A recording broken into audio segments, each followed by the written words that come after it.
40 years had passed since the first human ship crossed beyond the edge of the Sol system and stumbled into a galaxy that was already very old and very full. Humanity learned quickly that they were not alone. They learned even more quickly that nobody particularly cared. The Galactic Accord Council, a governing body made up of 42 elder species, welcomed Earth's representatives with polite words and a seat at the very back of a very large chamber. And it was a seat with no voting power and no real voice. It was, in every way that mattered, a chair for decoration. Danny Holt did not think about politics. He was a captain, and his world was the bridge of the human flagship Steadfast. He had grown up in a small town in Montana where the sky stretched so wide it made a person feel both free and small at the same time. Space had the same effect on him, except the sky never ended, and the feeling of being small never quite went away. Or he had joined the United Earth Coalition fleet not because he wanted glory, but because he was good at solving problems, and the galaxy seemed to have plenty of those. The Steadfast was stationed near the border of unclaimed space when the distress signal arrived. It came from a world called Cathari Prime, a quiet, green planet populated by a gentle species of farmers and scholars who had never fought a war in their recorded history. The signal was messy, broken apart by interference, but the message was clear enough. The Vialori Dominion was coming. They were already in orbit, and nobody was coming to help. Danny sent a priority request back to Earth. President Tina Hale, a woman who had spent most of her political career making impossible decisions, looked calm, reviewed the situation from the Coalition Command Center in Geneva. She granted Danny a limited humanitarian mission. Evacuate civilians.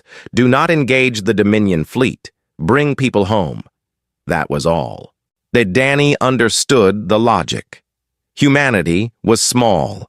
The Vialori Dominion was not. The Dominion was an empire of insectoid conquerors that had been sweeping across the galaxy for decades, swallowing worlds and grinding civilizations into dust. They did not negotiate. They did not make treaties. They arrived, they consumed, and they moved on. Picking a fight with them was not courage. It was mathematics, and the numbers were not in humanity's favor. While Danny set course for Cathari Prime, Megan Shaw boarded a transport headed in the opposite direction. Megan was the chief diplomatic envoy for the United Earth Coalition, and she had a voice that could fill a room and a stare that could empty one. She had been sent to the Galactic Accord Council to do something that everyone privately agreed was probably pointless but publicly insisted was necessary. She was going to ask the galaxy for help. The council chamber was enormous, and it was built inside an ancient space station that orbited a dying star, and its walls curved upward like the inside of a cathedral. 42 delegations sat in tiered rows, each one representing a species that had survived long enough to earn its place. Megan stood at the central podium, a human woman alone in a room full of beings who had been traveling between stars when her ancestors were still figuring out bronze. She presented everything. She showed them images of worlds the Vialori had already consumed. She played recordings from species that no longer existed, their last transmissions filled with fear and confusion and desperate pleas for someone to answer. She laid out the Dominion's trajectory, their growing fleet, their pattern of total subjugation. She asked, plainly and without drama, for the Council to authorize a collective military response. The elder species listened. Some leaned forward. A few even spoke words of sympathy. But in the upper tiers of the chamber sat the neutrals, a block of 12 powerful species who held the balance of every major vote. They were led by the Dothrani, an ancient race whose delegate sat in a chair carved from stone and who had not spoken publicly in over a century. The neutrals watched. They listened. And when the vote was called, they abstained. Every single one of them. The motion failed. The council issued an official statement expressing deep concern about the situation in the Sithari sector and encouraging all parties to seek a peaceful resolution. Megan read the statement on her datapad and felt something cold settle in her chest. It was not anger. It was something worse. It was the understanding that the galaxy had chosen to look away. Danny arrived at Sithari Prime 2 days later. The sky above the planet was wrong, and it was filled with the dark shapes of Valori warships hanging in low orbit like enormous insects waiting to feed. Smoke rose from cities that had been standing for 1,000 years. The planet's communication network was shattered. There was no coordinated resistance, only scattered groups of terrified civilians trying to find a way off a world that was dying around them. Danny ordered the Steadfast into the upper atmosphere and launched every shuttle and transport pod the ship carried. And Kevin Marsh, his tactical officer and closest friend, coordinated the ground evacuations. Kevin was a tall, quiet man who had been a high school teacher before the war made soldiers out of everyone. He moved through burning streets with a calm that steadied everyone around him, directing refugees toward landing zones and keeping his teams organized, even as Valori ground forces closed in. During one evacuation run, Kevin's team was caught in an ambush. Valori soldiers poured out of a collapsed building, their chitinous armor gleaming in the firelight. Kevin took a plasma burn across his left arm but kept moving, pulling 2 wounded crew members behind cover and calling in an emergency extraction. The shuttle arrived with seconds to spare. Meanwhile, aboard the Steadfast, Laura Kemp worked in the intelligence bay, her screens filled with intercepted Valori transmissions. Laura was the kind of person who saw patterns where others saw noise. When she was quiet, careful, and relentless. As she filtered through the fragments of Dominion communications, something caught her attention. The Valori were not expanding randomly. There was a sequence to their conquests, a direction, a purpose. They were moving toward something specific. She flagged it and stored it away, knowing it was important, but not yet understanding why. The evacuation lasted 18 hours. The Steadfast and its shuttles pulled over 9,000 refugees off the surface before the Valori tightened their perimeter and made further runs impossible. Danny gave the order to withdraw. He stood on the bridge and watched Sithari Prime shrink in the rear display, fires visible even from orbit, a whole world reduced to ash and silence. 9,000 saved, millions left behind. On the council station, Megan Shaw sat alone in the empty chamber long after every delegation had gone. The lights had dimmed to their nighttime setting, casting long shadows across the curved walls. She stared at the podium where she had spoken and felt the weight of every word that had changed nothing. She whispered it to herself in the dark, not as a threat, but as a promise. If the galaxy would not act, then humanity would have to find another way. She did not know what that way looked like yet, but she knew, with a certainty that settled deep in her bones, that silence was no longer an option. Far away, aboard the Steadfast, Danny Holt reached the same conclusion at the same moment, staring at the same stars from the other side of the galaxy. He looked at the refugee families huddled in his cargo bays, at Kevin Marsh getting his arm treated in the medical bay, at Laura Kemp still bent over her screens, searching for the pattern hidden inside the enemy's movements. And he understood that the war had already begun, whether the galaxy admitted it or not. The only question left was whether humanity would face it alone. The fall of Sithari Prime did something that 40 years of quiet diplomacy had never managed to do. It made humanity angry, not the loud, reckless kind of anger that burns out in a week, but the slow and steady kind that settles into the gut and refuses to leave. Refugee testimonies flooded Earth's networks. Families told their stories.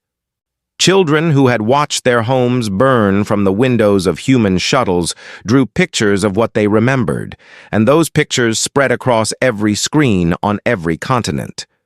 The galaxy had chosen to look away, but Earth could not. President Tina Hale stood before the United Earth Coalition Assembly in Geneva and spoke for 20 minutes without raising her voice. She did not make promises she could not keep. So she did not pretend that humanity was strong enough to fight the Valori Dominion head-on. What she said was simpler and more honest than that. She said that doing nothing was not something she was willing to put her name on, and she did not believe the people of Earth were willing to put their names on it either. Then she announced Project Longshot, a strategic initiative with one clear goal. Find a way to stop the Valori that did not depend on a galaxy that had already refused to help. And Danny Holt received new orders within the week.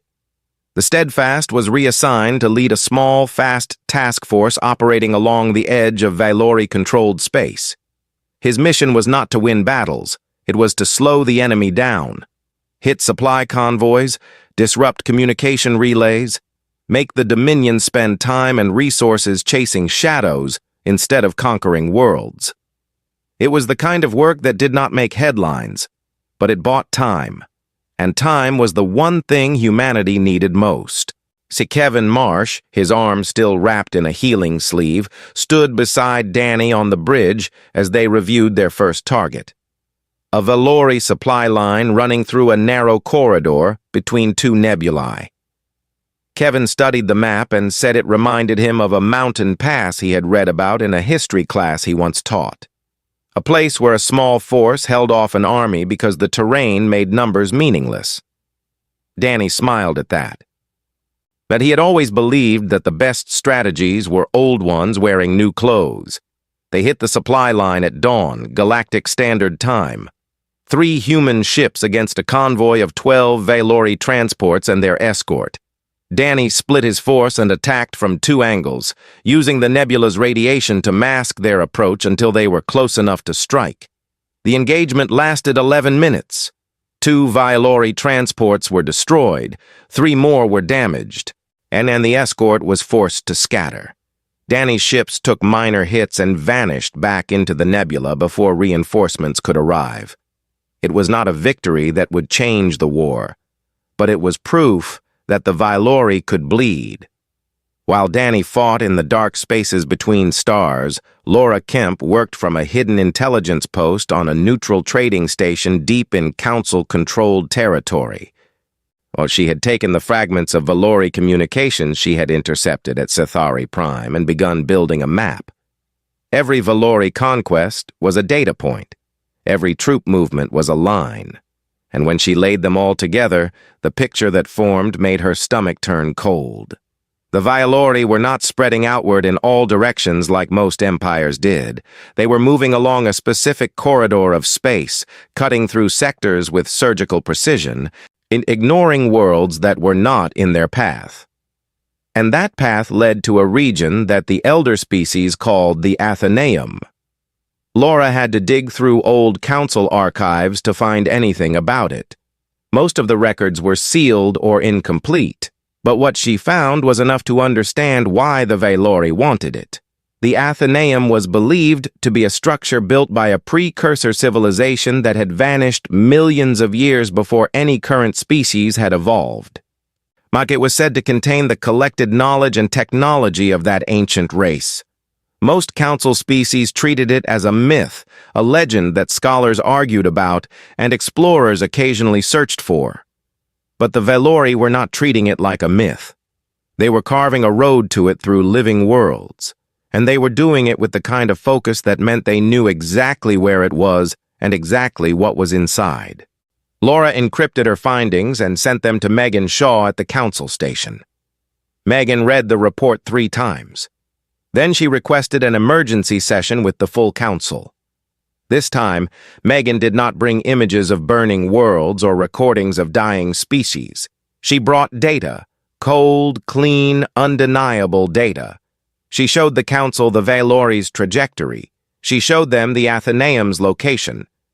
She showed them what would happen if the Dominion reached it and gained access to precursor technology that could make their fleet invincible.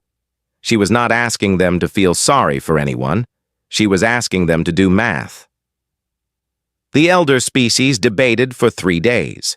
Several delegations changed their position and voted in favor of collective action. But the neutrals held firm. The Dothrani delegate sat in his stone chair and said nothing, his dark eyes watching Megan the way a person watches rain through a window. When the vote was called, the neutrals abstained again. The motion failed by 4 votes. Megan walked out of the chamber without a word. She had learned something important from the failure. The neutrals were not indifferent. They were afraid.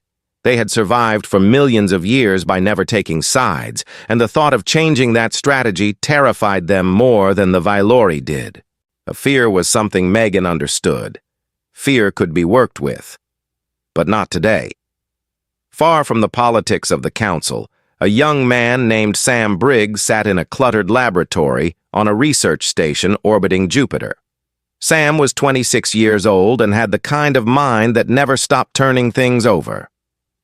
He had been assigned to study fragments of Vailori technology recovered from Dany's skirmishes, trying to understand how the Dominion's faster-than-light drives worked. The Vailori used subspace corridors, tunnels through a layer of space that allowed their ships to cross vast distances in hours instead of years.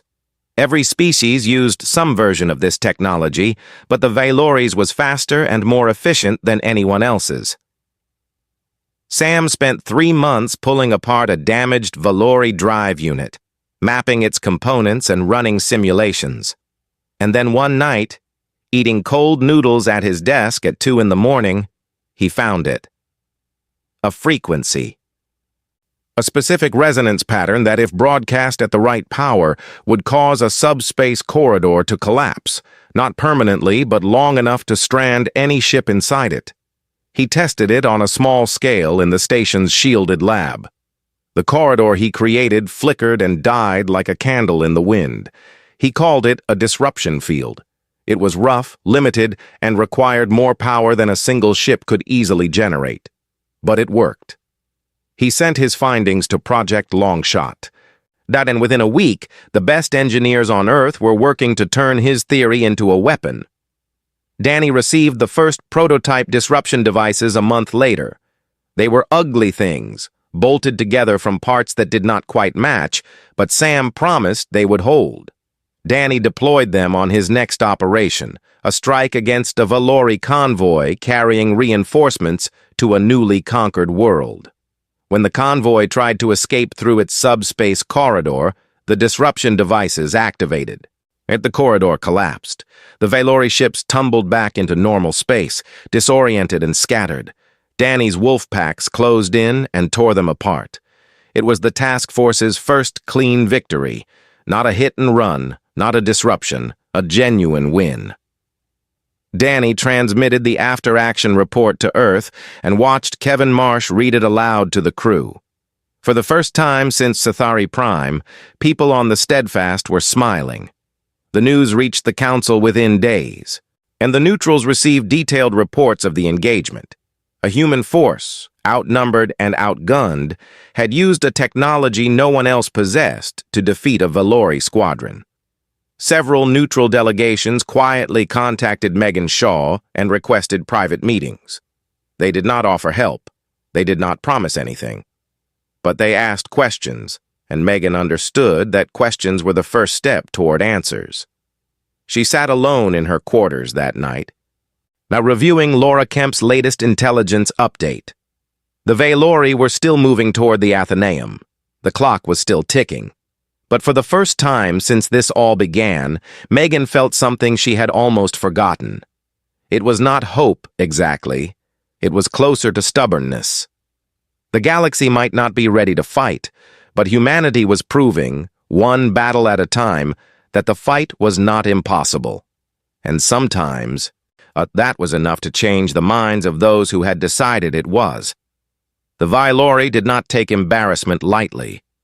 When word of the convoy defeat reached the Dominion's command structure, they responded the way they always responded, with overwhelming force. 3 full battle groups, each one large enough to conquer a planet, were redirected from the main advance and sent to find and destroy the human task force. Dany Holt had poked the Hive, and now the Hive was coming for him. And the first sign of trouble was a wave of sensor contacts appearing at the edge of Danny's patrol zone, then another wave behind it, then a third.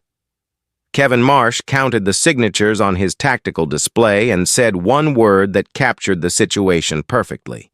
He said, "Run." Danny agreed. What followed was a retreat that lasted 9 days across 3 star systems. Danny's task force moved fast, dropping disruption mines behind them to slow the Valori pursuit, jumping from system to system through secondary corridors that were too small and unstable for the Dominion's larger warships. But the Valori were relentless. They sent lighter ships ahead, fast hunters that nipped at Danny's flanks and forced him to fight rearguard actions at every jump point. He lost 2 ships. The first was the Resolute, a frigate that stayed behind to cover the task force's retreat through a collapsing corridor. It held position for 40 minutes against a Valori hunter pack before its reactor failed. The second was the Keen, a scout ship that was caught alone when a Valori destroyer dropped out of subspace on top of it. There were no survivors from either vessel. Kevin Marsh was injured during a close-range engagement when a plasma bolt tore through the Steadfast's tactical center. A support beam collapsed across his back and pinned him to the deck for 20 minutes before the damage control team cut him free. He spent the next 3 weeks in the medical bay, conscious but unable to stand, running tactical scenarios on a datapad propped against his knees because he refused to stop working. Danny got the task force to safety in a dead system with no strategic value, a brown dwarf surrounded by frozen rocks that no one had ever bothered to name. He parked the Steadfast behind the largest rock and let his crews rest. Then he opened a secure channel to Earth and told President Hale the truth. The guerrilla campaign was working, but it was not enough. Humanity was bleeding, and the Valori could afford to bleed longer. Tina Hale called a meeting that only 5 people in the entire coalition knew about. She brought in Admiral Leo Garner, a retired fleet commander who had spent the last decade fishing on a lake in Oregon and pretending the galaxy did not exist. Garner was 71 years old, white-haired, slow-moving, and possessed of a mind that worked like a steel trap. He had been the architect of Earth's original defense grid and the author of 3 books on asymmetric warfare that were required reading at every military academy on the planet. Garner listened to the briefings for 2 days without saying a word. He reviewed every engagement report, every intelligence summary, every diplomatic cable from Megan Shaw. Then he sat back in his chair, folded his hands across his stomach, and laid out the doctrine that would change the war. He called it simple. Others would later call it brilliant. The core idea was this: stop fighting the war the Valori expected and start fighting a war they could not understand. Garner broke it into 3 pillars. The first pillar was decentralization. To break the human fleet into dozens of independent cells, each one capable of operating on its own with no central command structure to target. If the Valori destroyed one cell, the others would keep fighting. If they destroyed 10, the remaining cells would adapt and continue. Make the human fleet a thing that could not be killed because it had no single heart to stop. The second pillar was integration. Send human operatives, engineers, advisors, and Sam Briggs' disruption technology to every species willing to accept them. Turn isolated, frightened civilizations into a connected resistance network. The Valori conquered worlds one at a time because those worlds stood alone. If they stopped standing alone, the Dominion's entire strategy would break. The third pillar was perception. This one Garner aimed directly at the Council's neutrals. He told Megan Shaw to stop begging, stop presenting evidence, stop asking for votes. Instead, they'd take the truth about the Valori and put it everywhere. Not in council chambers where diplomats could ignore it, but in the streets, the schools, the media networks, and the living rooms of every neutral species' homeworld. Make it impossible for ordinary citizens to pretend the war was not happening. Let the pressure come from below. Megan Shaw received her new instructions and felt a grin spread across her face for the first time in months. She had spent her career trying to convince leaders, and now she was going to convince people. That was a game she knew how to win. She started quietly. A leaked intelligence report here. A refugee testimony translated into a neutral species language there. Footage from Sithari Prime shared through academic channels on the Dothrani homeworld. Casualty figures from the Rithani enslavement published in scientific journals on 3 different neutral planets. She never held a press conference. She never made a public statement. And she simply made the truth available and let it do its own work. Within weeks, public opinion on neutral worlds began to shift. Citizens who had never thought about the Vailori suddenly could not avoid thinking about them. Student groups organized protests. Media outlets started asking uncomfortable questions. Dothrani scholars published open letters questioning whether their government's policy of silence was wisdom or cowardice. The pressure was slow, but it was steady. And it was coming from a direction the neutral governments had never expected to defend against. While Megan worked the political battlefield, Laura Kemp was working a far more dangerous one. She and a small team of human and allied intelligence operatives had slipped behind Vailori lines, traveling on forged documents and stolen ships, moving through occupied space like ghosts. Their mission was to confirm the location of the Athenaeum and determine how close the Vailori were to reaching it. What Laura found made her blood go cold. The Vailori had already sent an advance force down the Athenaeum corridor. Not a scouting party.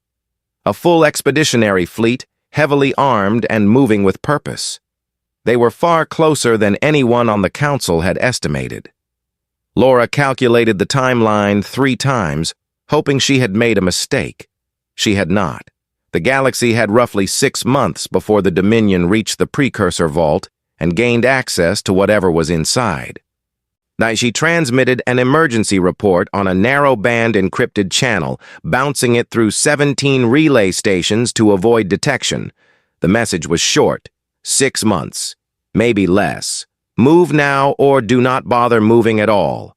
Danny Holt received the report at the same time as the rest of the coalition leadership. He was already rebuilding his task force, incorporating new ships and fresh crews into the Wolfpack structure that Garner's doctrine demanded. Now, he split his fleet into 9 independent cells, each with its own commander, its own area of operation, and standing orders to act on their own judgment without waiting for instructions. Sam Briggs, still working from his Jupiter station, had improved the disruption technology. The original devices had been bulky, short-range, and unreliable. The new versions were compact enough to deploy as autonomous mines, self-powered units that could be scattered across a sector of space and left to wait. When a Vailori ship entered a corridor near one of these mines, the mine would activate and collapse the tunnel behind them, stranding them in normal space. Danny's cells began seeding these mines across the Athenaeum corridor, turning the Vailori's highway into a minefield. Dominion ships that had been traveling freely suddenly found themselves dumped out of subspace in random locations, their formations broken, their schedules destroyed. And the advance toward the Athenaeum slowed from a march to a crawl. The war had changed. It was no longer a contest of fleets and firepower. It was a contest of patience, information, and will. And humanity, the youngest and smallest species in the fight, was setting the terms. The final scene of this chapter belonged to the Dothrani delegate on the Galactic Accord Council. He sat in his stone chair as he always did, perfectly still, his ancient eyes seeing everything and revealing nothing. So an aide approached and handed him a tablet. On it was a message from his home world. Millions of Dothrani citizens had taken to the streets in the largest public demonstration in their species' recorded history. They were demanding that their government stop watching and start acting. The delegate held the tablet for a long time. His expression did not change, but something behind his eyes shifted. Something heavy and old, like a stone being moved for the first time in centuries. He set the tablet down and returned his gaze to the empty chamber. In the gallery above, Megan Shaw watched him. She had been watching the neutrals for months, learning their silences the way a musician learns rests between notes. She saw the shift in the Dothrani delegate's eyes, and she allowed herself the smallest, quietest smile. The wall was cracking. It had not fallen yet, but cracks, once started, were very difficult to stop. The Valori Dominion understood one thing above all else. If you wanted to kill a creature, you did not chase its limbs. You struck its heart. And for humanity, the heart was Earth. The Dominion assembled the largest single fleet it had deployed in a generation. Over 300 warships, supported by carriers, siege platforms, and a command dreadnought the size of a small moon. Their orders were simple: jump to the Sol system, burn Earth, end the human problem forever. The Valori High Command believed that once the homeworld fell, the scattered wolf packs and resistance cells would lose their will and collapse. They had seen it happen to dozens of species before. Cut the root and the branches die. Admiral Leo Garner had expected this.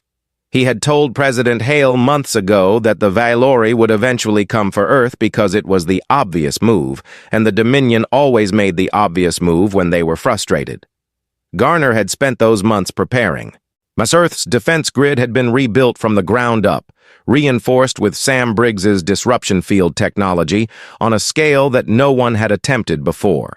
Every approach corridor to the Sol system was seeded with disruption mines. The orbital defense platforms had been upgraded, repositioned, and linked into a network that could respond to threats faster than any crew could react on their own. Then Danny Holt brought the Steadfast and 4 of his Wolfpack cells back to Sol when the intelligence reports confirmed the Valori fleet was on its way. Kevin Marsh was back on his feet, still stiff, still sore, but standing at his station with the quiet determination of a man who had decided that this was where he was going to be when it mattered. Danny looked at him across the bridge and felt a kind of gratitude that he did not have words for. Some things did not need words. The Valori fleet arrived on a Tuesday. They dropped out of subspace in a formation designed to overwhelm any defense, a wall of ships stretching across thousands of kilometers, their weapons already charged, their targeting systems already locked. But the disruption grid activated the moment they entered Sol space, and the wall shattered. Subspace corridors collapsed around the Valori ships like trapdoors opening beneath their feet. Vessels that were supposed to arrive in a single, coordinated wave were instead scattered across the system, dumped into normal space in random clusters, some near Mars, some near the asteroid belt, some tumbling into the outer reaches beyond Neptune. The grand formation that was meant to crush Earth in one blow became a disorganized mess of confused ships struggling to regroup. Danny did not wait for them to recover. He launched his wolf packs the moment the first Valori ship appeared on sensors. The cells hit the scattered enemy clusters from multiple angles, fast strikes designed to destroy stragglers and prevent the Dominion from forming up. Kevin Marsh coordinated the tactical network from the Steadfast's rebuilt operations center, feeding real-time targeting data to every human ship in the system. He moved the wolf packs like pieces on a board, always one step ahead, always hitting where the Valori were weakest. President Tina Hale broadcast a live address from the Coalition Command Center. She had been urged to evacuate to a secure bunker deep underground, and she had refused. She stood in front of the cameras with the orbital battle visible on the screens behind her, and she spoke to every human being on Earth and every species watching from across the galaxy. Her voice was steady. She said that Earth would not fall today. She said that humanity had been told it was too small, too young, and too weak to make a difference, and that every day her people proved that wrong. She said this was not just a fight for one planet. It was a fight for the idea that no one should have to face darkness alone. The battle lasted 3 days. It was the longest, bloodiest engagement in human history.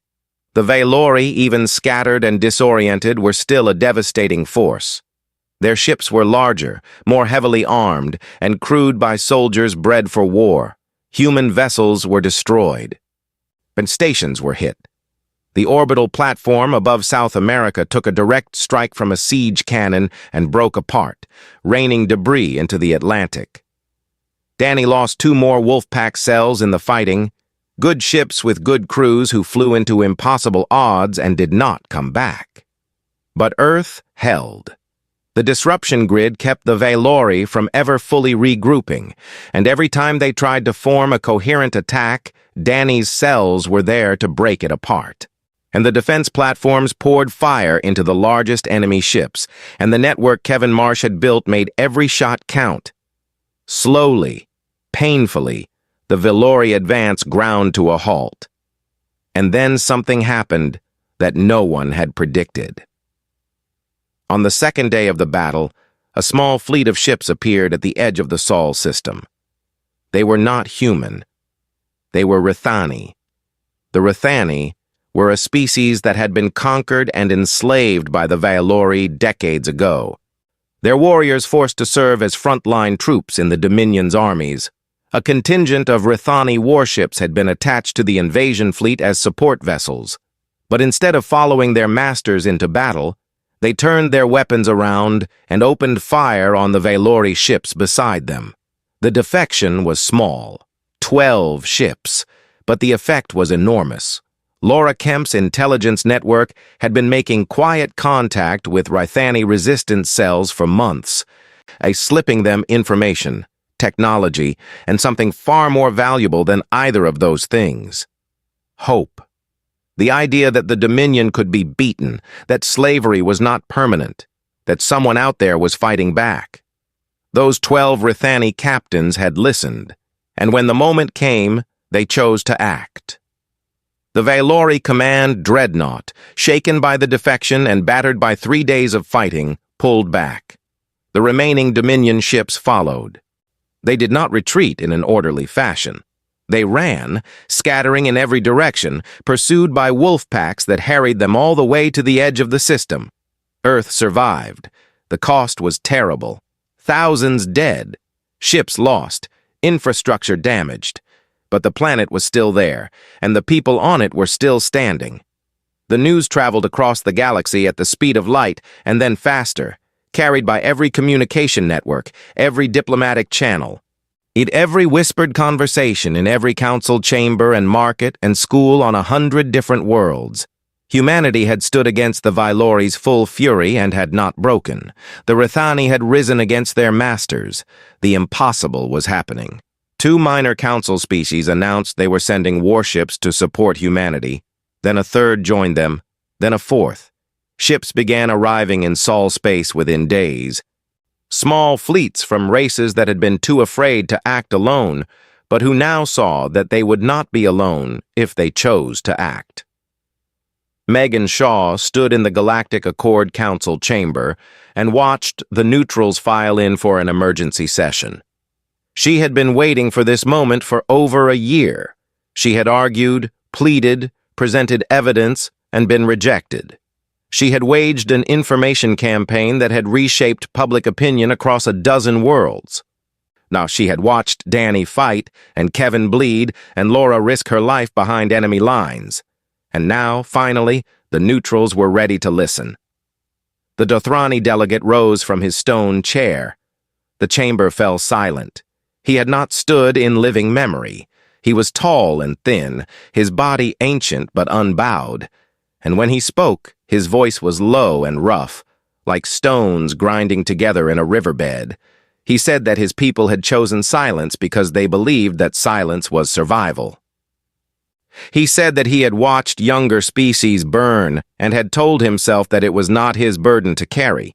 He said that he had been wrong. Silence in the face of destruction was not wisdom. It was surrender by another name. He cast his vote in favor of full military intervention against the Valori Dominion. The other neutral delegations followed one by one until the vote was unanimous. The chamber erupted in something that had not been heard in that ancient place for a very long time: agreement. Megan Shaw was asked to address the full council. She walked to the podium, the same podium where she had stood alone and been ignored, and she looked out at the assembled faces of 42 species. She did not gloat. She did not say she had told them so. She said only that humanity had not fought alone to prove anything. They had fought because it was the right thing to do. And now she asked that the galaxy stand together for what came next. The largest combined fleet in galactic history began assembling within the week. Ships from dozens of species gathered at the entrance to the Athenaeum corridor, a river of light stretching across the stars. Danny Holt stood on the bridge of the Steadfast, battered and patched together but still flying, and looked out at a sky that was no longer empty. Kevin Marsh brought him a cup of coffee and stood beside him without speaking. They watched the fleet form up in silence. To two men from a small world surrounded by the gathered strength of a galaxy that had finally decided to stand. The combined fleet moved down the Athenaeum corridor like a river finding its way to the sea. It was the largest gathering of warships the galaxy had ever seen, and it was also the most chaotic. Ships from 36 different species flew in loose formation, each one operating under its own protocols, its own language, its own way of thinking about war. Communication was a nightmare. Tactical doctrines clashed. A maneuver that meant retreat to one species meant flanking attack to another. Trust was thin, and the seams showed. Danny Holt's Wolfpack cells became the thread that held it together. The human ships were small and fast, and they had spent the last year learning to adapt to anything. Danny deployed his cells as liaisons between the larger allied formations, bridging the gaps in communication, translating not just languages but intentions. When a formation of Dothrani cruisers misread a course correction from a group of Talari destroyers and nearly opened fire on them, it was a human frigate sitting between the two that sorted it out in 14 seconds. The galaxy had finally united, but it was humanity's stubbornness and flexibility that kept the unity from falling apart. The Vialori Dominion knew the Allied fleet was coming. Their scouts had reported its size, its composition, and its heading, and the Dominion's high command made the only decision that made sense to a species built on the principle of total conquest. They committed everything. Every warship, every carrier, every siege platform they had left was gathered into one enormous armada and sent to meet the Allied fleet at the mouth of the Athenaeum. If the Valori could not reach the precursor vault, they would make sure no one else did either. The two fleets met in a region of space between two dying stars, and where the light was red and thin and the darkness between the stars felt deeper than anywhere else in the galaxy. The battle began without ceremony. There were no ultimatums, no demands for surrender. The Valori opened fire the moment they were in range, and the Allied fleet fired back, and the space between the two forces filled with light and metal and death. Danny flew the Steadfast into the thick of it. Then Kevin Marsh ran the tactical board with a focus that blocked out everything except the next 5 seconds. Laura Kemp fed intelligence from her network directly to the bridge, identifying weak points in the Valori formation, flagging command ships, tracking the movements of the Dominion's reserve forces. The three of them worked together like parts of the same machine, and each one trusting the others completely because they had earned that trust in fire and silence and long nights spent wondering if they would survive to see morning. The battle was enormous. Thousands of ships clashed across a front that stretched between star systems. Allied cruisers traded broadsides with Valori destroyers. Rithani ships, free now and fighting for their own future, threw themselves at the Dominion's flanks with a fury that came from decades of stored rage. Dothrani warships, ancient and powerful and slow to anger, unleashed weapons that had not been fired in 1,000 years. The galaxy was fighting, all of it, together, for the first time in recorded history. But the Valori were not broken. They fought with the ferocity of a species that had never known defeat, and their numbers were still vast. The Allied fleet pushed forward and was pushed back. Gains were measured in kilometers and paid for in lives. The corridor to the Athenaeum remained contested, and with every hour that passed, the Valori Expeditionary Force already inside the corridor moved closer to the vault. Sam Briggs had been working on something for months. A disruption device scaled up beyond anything he had built before. Not a mine or a field generator, but a bomb. A single massive pulse designed to collapse an entire section of the subspace corridor network. If it was detonated inside the Valori formation, it would seal the corridor behind them, cutting off their reinforcements, their supply lines, and any hope of retreat. It would trap the Dominion's main fleet in a box with the Allied Armada. The problem was delivery. The device had to be carried into the heart of the Valori formation and activated at close range. Sam had designed it to be mounted on a ship, but the ship carrying it would have to fly through the densest concentration of enemy fire in the battle. The chances of survival were not good. And Sam had run the numbers and had not shared them with anyone because the numbers were the kind that made people hesitate, and hesitation was something they could not afford. Danny volunteered the steadfast before anyone else could speak. Kevin Marsh argued against it. Leo Garner, commanding the overall fleet from a Dothrani flagship, called it reckless. Danny listened to both of them and then explained his reasoning in the calm, quiet way he had always explained things, the way that made people listen even when they did not want to. The Valori respected only strength. They had built their empire on the belief that weaker species would always eventually back down, because survival was the most basic instinct, and no creature would willingly walk toward its own destruction. If a single human ship flew into the center of their fleet, carrying a weapon that could end the battle and did not turn back, and it would break something inside the Valori that no amount of firepower could break. It was not about dying. It was about proving that there was no line humanity would not cross to protect what mattered. Kevin looked at him for a long time and then nodded. He did not say he agreed. He said he was not letting Danny do it without him. Danny accepted that because some arguments were not worth winning. The steadfast accelerated toward the Valori center.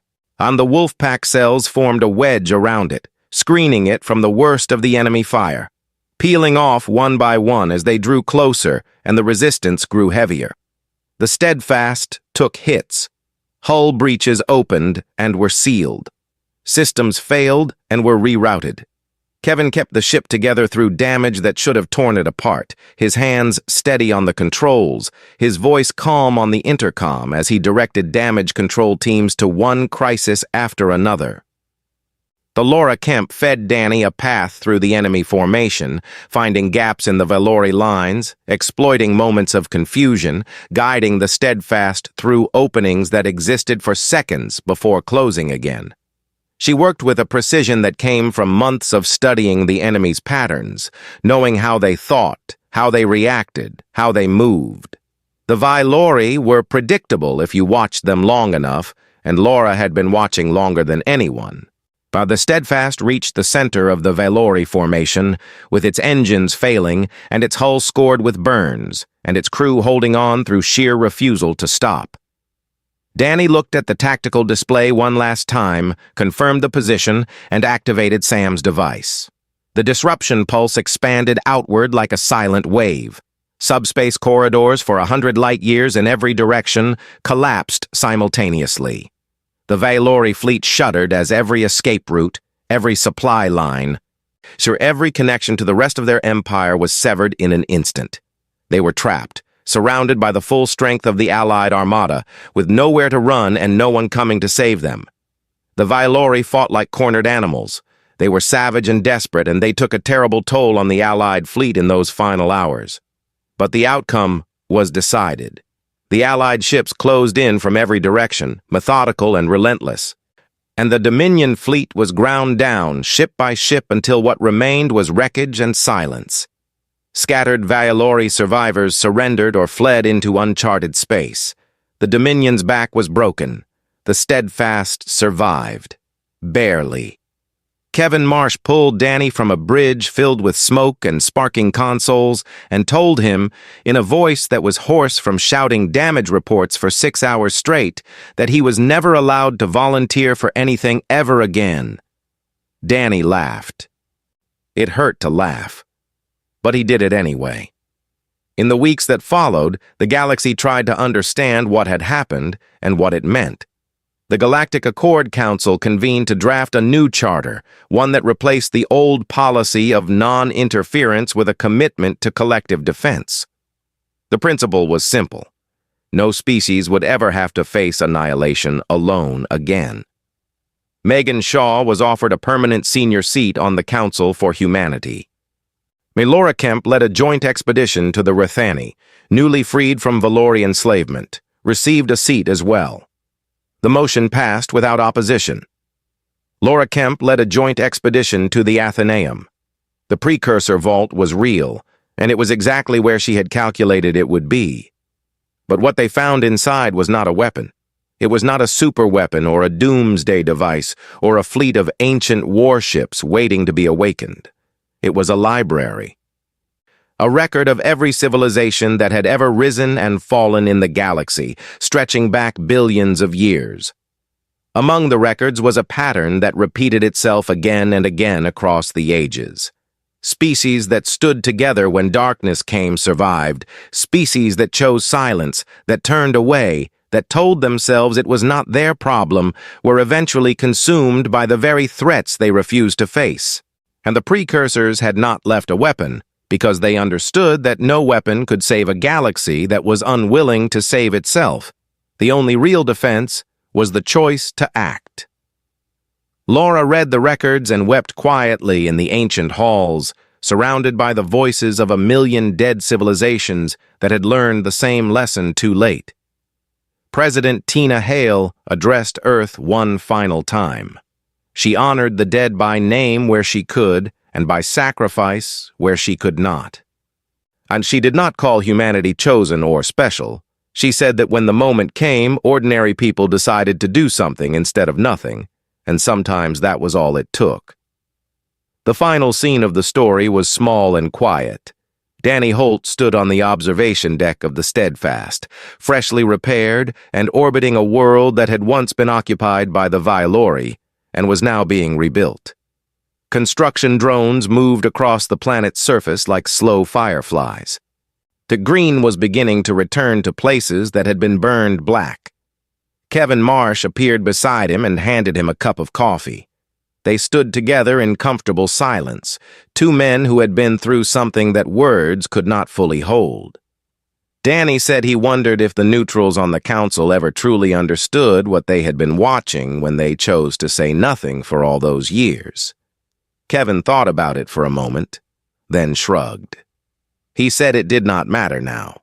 Yet what mattered was that they finally spoke up. Danny nodded. He looked out at the stars, at the ships from a dozen different species working side by side in orbit, at the green spreading slowly across the wounded world below.